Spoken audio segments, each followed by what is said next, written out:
P block में nitrogen.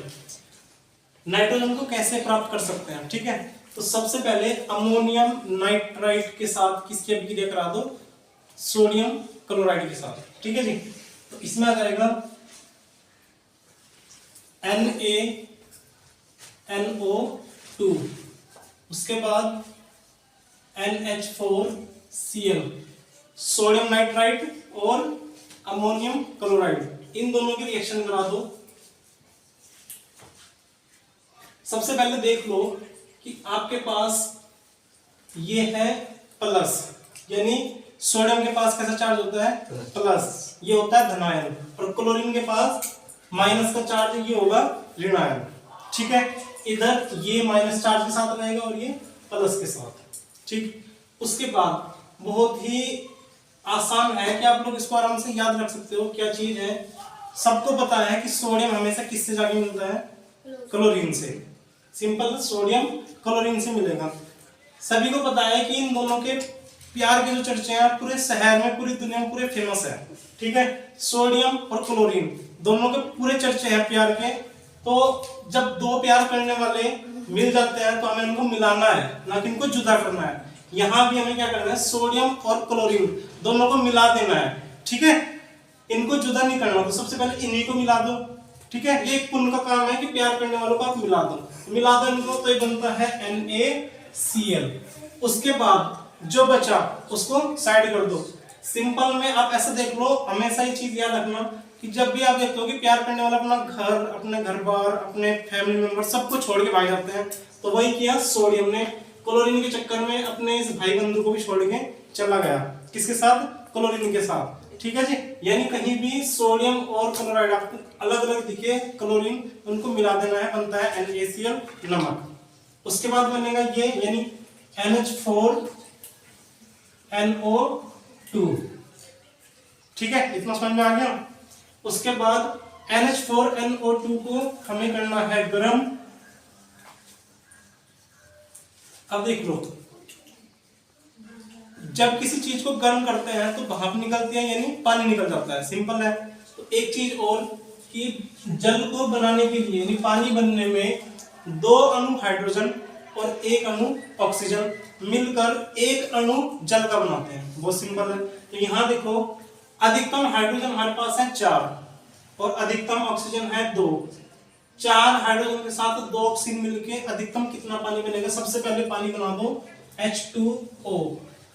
अभी हमारे पास 2 हाइड्रोजन यूज हो चुकी हैं 4 में से, कितनी बची हैं, 2। ऑक्सीजन भी थी 2, दोनों में 2 कॉमन है, इसलिए ये आएगा यहाँ पे। यानी अधिकतम जो पानी बनेगा, जल के 2 अणु बन जाएंगे, ठीक है। जो बचा, अब बचा क्या, एक N ये है और एक N ये है, तो क्या बनेगा हमारे पास, हम N2 गैस। तो हमें नाइट्रोजन प्राप्त इस तरीके से होगी कि सबसे पहले हम सोडियम नाइट्राइट और अमोनियम क्लोराइड की अभिक्रिया करा दें, जिसमें प्राप्त होगा NaCl सोडियम क्लोराइड और NH4NO2। उसके बाद NH4NO2 को गर्म कर दो, गर्म करने पे जल अलग निकल जाएगा और बचेगा हमारे पास नाइट्रोजन, ठीक है। दूसरा मेथड इसका,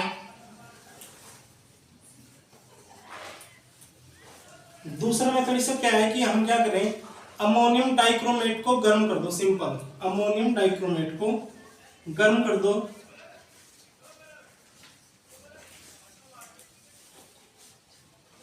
हमें नाइट्रोजन प्राप्त करनी है, तो अमोनियम डाइक्रोमेट को सीधा सीधा गर्म कर दो। अब क्या प्राप्त होगा, वही चीज है। सबसे पहले जितना ज्यादा पानी निकल सकता है उतना पानी हम निकाल सकते हैं। तो हाइड्रोजन कितने हमारे पास, 8, ऑक्सीजन कितने हैं, 7, यानी दोनों पर्याप्त मात्रा में। अगर हाइड्रोजन 8 है, ऑक्सीजन 7 है, तो ऑक्सीजन उसके साथ आराम से पर्याप्त मात्रा में है, ठीक है।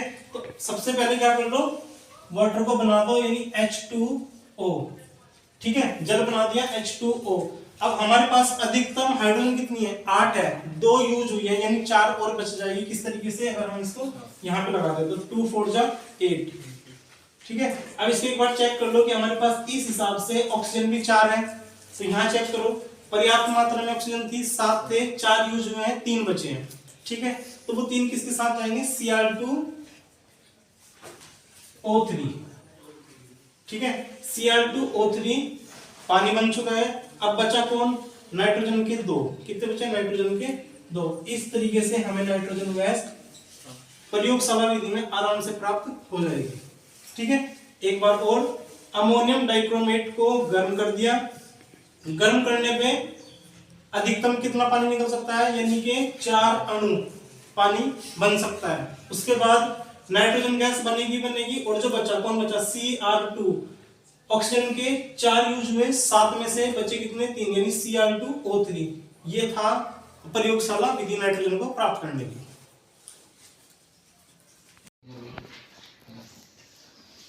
नाइट्रिक अम्ल HNO3। सबसे पहले समझ लो कि जो नाइट्रोजन गैस होती है ना, वो कितने बंध बनाती है। ठीक है, तो नाइट्रोजन परमाणु क्रमांक 7, इसका इलेक्ट्रॉनिक विन्यास अगर हम निकाल लें सिंपल, तो 2 और 5 बनता है।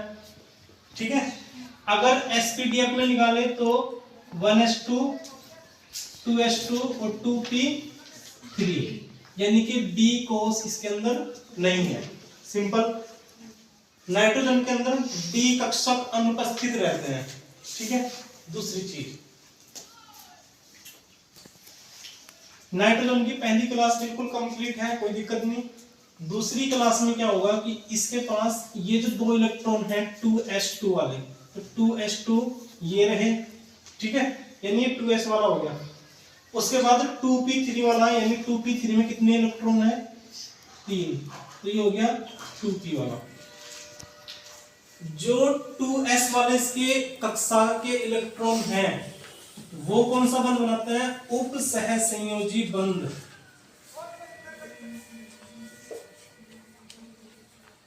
कौन सा बंध बनाएंगे, 2s2 वाले, 2s वाले उप सह संयोजी बंध, यानी ये वाले इलेक्ट्रॉन किसी के साथ साझे वाले बंध नहीं बनाएंगे। ये वाले इलेक्ट्रॉन कब काम आएंगे, किसी को दान देना हो, भीख देनी हो, भीख में काम आएंगे। इसके जो इलेक्ट्रॉन सह संयोजी बंध बनाएंगे वो होंगे 2p वाले, ये बंध बनाते हैं सह संयोजी बंध। तो 2p वाले सह संयोजी बंध बनाएंगे और 2s वाले उप सह संयोजी बंध बनाएंगे। ठीक है, उसके बाद HNO3 की सबसे पहले देखते हैं संरचना। इसकी संरचना होगी कैसे। ठीक है, तो HNO3 में सबसे पहले देखो कि नाइट्रोजन के पास 7 इलेक्ट्रॉन होते हैं, अंतिम क्लास में 5, यानी 3 इलेक्ट्रॉन की इसको जरूरत है। उसी तरह से ऑक्सीजन के पास कितने इलेक्ट्रॉन बचते हैं लास्ट क्लास में, 6। ठीक है, तो ऑक्सीजन क्या करेगा, आएगा और सबसे पहले साझा कर लेगा इसके 2 इलेक्ट्रॉन के साथ और अपना परिवार समेट के एक साइड में बैठ जाएगा। यानी नाइट्रोजन के साथ ऑक्सीजन आया, ऑक्सीजन के पास अपने कितने थे, 6 इलेक्ट्रॉन।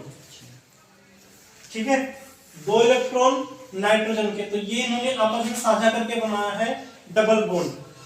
ठीक है, तो ऑक्सीजन इसके साथ डबल बॉन्ड करके अपने पूरे कंप्लीट कर चुका है। उसके बाद ऑक्सीजन चूंकि हमारे पास कितने हैं, 3, एक ऑक्सीजन कंप्लीट। उसके बाद दूसरा वाला ऑक्सीजन आएगा और साथ में लाएगा किसको, H को, यानी हाइड्रोजन को। सबसे पहली बात कि नाइट्रिक अम्ल है, कोई भी अम्ल होगा तो उसके अंदर H आयन होंगे ही होंगे। कोई भी अम्ल है उसके अंदर H आयन होंगे ही होंगे। ठीक है, तो वही है कि ऑक्सीजन ने अपने साथ ले गया H को और कितने का साझा कर लिया, एक इलेक्ट्रॉन का। ठीक है, और इसी ऑक्सीजन ने एक इलेक्ट्रॉन का साझा कर लिया इस नाइट्रोजन के साथ। ऑक्सीजन के पास अपने थे 6, 2 इधर से बने, 2 इधर से, 4, ये कंप्लीट।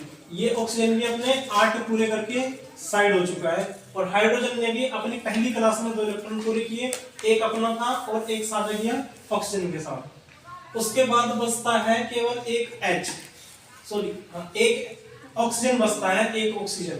2 ऑक्सीजन हमने यूज कर लिए, कंप्लीट हो चुके हैं, एक ऑक्सीजन और बचा, तो वो ऑक्सीजन यहाँ आया। इसके पास भी अपने कितने इलेक्ट्रॉन थे, 6 इलेक्ट्रॉन। कितने इलेक्ट्रॉन की जरूरत थी, 2 इलेक्ट्रॉन की 8 पूरे करने के लिए। लेकिन अगर नाइट्रोजन को देखा जाए तो नाइट्रोजन ने अपने जितने 3 इलेक्ट्रॉन थे उनके सहसंयोजी बंध बना लिए। ठीक है, 2 इस ऑक्सीजन के साथ बनाया है, एक इसके, यानी 3 इलेक्ट्रॉन इसके काम आ चुके। अब ये तो बचा नहीं कुछ भी इसके साथ। अब बच्चे इसके पास उपसहसंयोजी। अब ये क्या करेगा, इन उपसहसंयोजी बंधों इलेक्ट्रॉनों को दान देगा ऑक्सीजन को। तो दान देने के लिए केवल इस तीर के निशान का प्रयोग करते हैं। इसका मतलब इसको 2s वाले इलेक्ट्रॉन दान दिए गए हैं, जिसके कारण यहाँ बना है उपसहसंयोजी बंध, और बाकी सबके साथ बने हैं सहसंयोजी बंध। तो ये था नाइट्रिक अम्ल का एक स्ट्रक्चर, नाइट्रिक अम्ल की संरचना। उसके बाद नाइट्रिक अम्ल को प्राप्त करें कैसे, इसके लिए 2-3 अभिक्रियाएं हम यहाँ पे देख लेंगे, ठीक है। नाइट्रिक अम्ल में अभी तक देख लिया कि नाइट्रिक अम्ल की संरचना कैसी होगी, और इसके अंदर नाइट्रोजन के बंध सहसंयोजी और उपसहसंयोजी। अब देखते हैं नाइट्रिक अम्ल प्राप्त कैसे होगा। तो सोडियम नाइट्रेट की अभिक्रिया करा दो सल्फ्यूरिक एसिड से, यानी NaNO3 प्लस H2SO4। इसकी अभिक्रिया कराने पे क्या प्राप्त होगा, नाइट्रिक अम्ल यानी HNO3। बचेगा कितना, ठीक है। हमने क्या यूज कर लिया उसमें, एक हाइड्रोजन यूज हुआ, एक हाइड्रोजन बचा है। NO3 पूरा यूज हो चुका है, हमारे पास बचा है NaHSO4। NaHSO4 ये बना है सोडियम हाइड्रोजन सल्फेट, और हमारे पास प्राप्त हुआ है नाइट्रिक अम्ल, ठीक है। उसके बाद इसमें देखते हैं कि नाइट्रिक अम्ल कितना खतरनाक हो सकता है अगर किसी दूसरे अम्ल के साथ इसको मिला दिया जाए। जैसे आपने सुना ही होगा कि कुछ लोग आए और बोल दिया कि हम आपके सोने चांदी के आभूषण साफ कर देंगे, यानी धुल के साफ कर देंगे, लेकिन वो साफ करके भी जा लेते हैं हमको, ठीक है। लेकिन हमें ये भी पता है कि जो सोना चांदी या प्लेटिनम है, ये होते हैं उत्कृष्ट धातुएं, और उत्कृष्ट धातुएं कभी किसी से रिएक्शन नहीं करती। लेकिन फिर भी ऐसा क्या करते हैं वो, जिससे वो उनको घोल मोल के अपने साथ लेके चले जाते हैं बेवकूफ बनाने के। तो उसमें क्या होगा, 25% होता है HNO3, यानी नाइट्रिक अम्ल होगा 25%, और हाइड्रोक्लोरिक एसिड होगा 75%, ठीक है। तो अगर हमारे पास 100 ml कोई बना है द्रव, तो 100 ml द्रव में हमारे पास 25 ml होगा HNO3 और 75 ml होगा हाइड्रोक्लोरिक एसिड। अब इन दोनों की रिएक्शन से बनता क्या है, उसका नाम है एक्वारेजिया या अम्लराज या रॉयल वाटर। तो याद रखना, अम्लराज या एक्वारेजिया ये इतनी जल्दी क्रिया करता है कि सोना चांदी या प्लेटिनम जो उत्कृष्ट धातुएं हैं उनको भी अपने साथ घोल लेता है। किस तरह से घोलेगा, HNO3 प्लस 3HCl, इन दोनों की रिएक्शन होगी। कैसे होगी रिएक्शन, एक अणु होगा HNO3 और 3 अणु होंगे HCl के, यानी 25% हुआ HNO3 और 75% हुआ हाइड्रोक्लोरिक एसिड।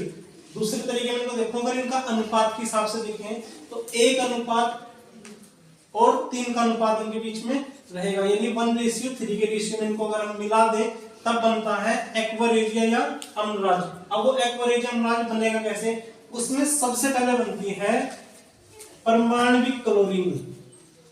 सबसे पहले क्या बनेगी, परमाणविक क्लोरीन।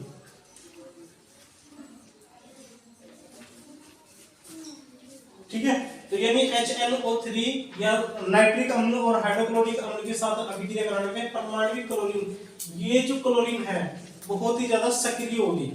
इतनी सक्रिय होगी हर किसी के साथ आराम से रिएक्शन कर लेगी, एकदम से कर लेगी, यानी सोना चांदी प्लेटिनम को अपने आप घोल देगी। और बनता क्या है साथ में, बहुत सिंपल है कि हमने इसमें से क्या कर दिया, क्लोरीन को अलग कर दिया। बचेगा कितना, सबसे पहले क्या करो, जितना पानी इसमें से निकल सकता है उसको निकाल दो। कितना पानी बन सकता है अधिकतम,